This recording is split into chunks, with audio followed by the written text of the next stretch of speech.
There have been some updates to the panels that are available in Photoshop CS6, especially as it relates to working with layers. Let's take a look at some of those basic changes. You'll notice, first off, that the Layers panel looks a little bit different, and not just because Photoshop has gotten a little bit of a facelift as far as the colors and the icons that are used, but there are more controls here. In fact, an additional row of controls, and they help us filter down layers to just the ones we're looking for situations where you have many layers in a document. But let's start off by taking a look at the changes to the Adjustments panel, as well as to introduce you to a new panel, the Properties panel. I have both of those panels here. I'll switch to the Adjustments panel. In prior versions, the Adjustments panel is where you actually applied adjustments to your images. That's been changed in Photoshop CS6. Now the Adjustments panel simply has quick shortcuts to the individual adjustments that you can add. So for example, if I want to add a brightness contrast adjustment, I can simply click the button for brightness contrast. The adjustment settings themselves are found on the new Properties panel. So you can see as soon as I add an adjustment layer, in this case a brightness contrast adjustment layer, I'm taken to the Properties panel, and there I can manipulate the various controls that are available for that particular adjustment. In this case, of course, brightness and contrast. I could then return to the Adjustments panel if I wanted to add an additional adjustment, for example, in this case a vibrance adjustment, which allows me to boost the overall intensity of colors in the image. But I can also, as usual, add an adjustment layer by clicking the Add Adjustment Layer button at the bottom of the Layers panel. Let's assume I'm also doing some image cleanup work on a separate image layer. I'll go ahead and click on the background image layer, and then click the Add New Layer button and rename it to Cleanup, for example. I'll then grab the Spot Healing Brush tool and adjust the brush size, and I'll just go ahead and paint away some of the glare from the background here.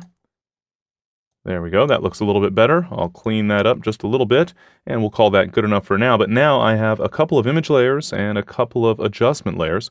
You can probably appreciate that after a while you might get a large number of layers added for a particular image or for a particular document. I can filter those layers. For example, I can filter based on the kind of layer that I'm working with.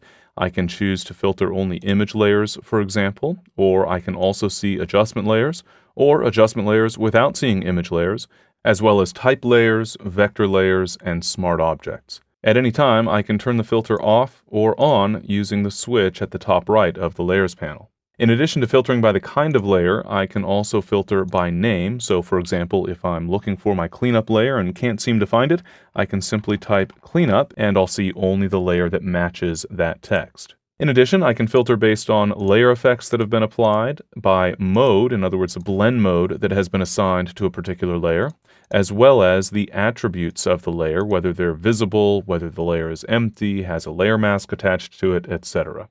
And finally, I can filter based on the color. So if you assign a color to an individual layer or multiple layers, you can filter based on that particular color. I'll go ahead and turn the filters off for now. Returning to the Properties panel, you'll see that we can also adjust layer masks on the Properties panel. So gone is the Masks panel that allowed us to adjust a variety of parameters related to layer masks and vector masks. Now all of these adjustments, both the adjustments for an adjustment layer as well as the controls for our masks, are included on a single Properties panel. So you can see there are quite a few changes on the panels that relate to working with multiple layers.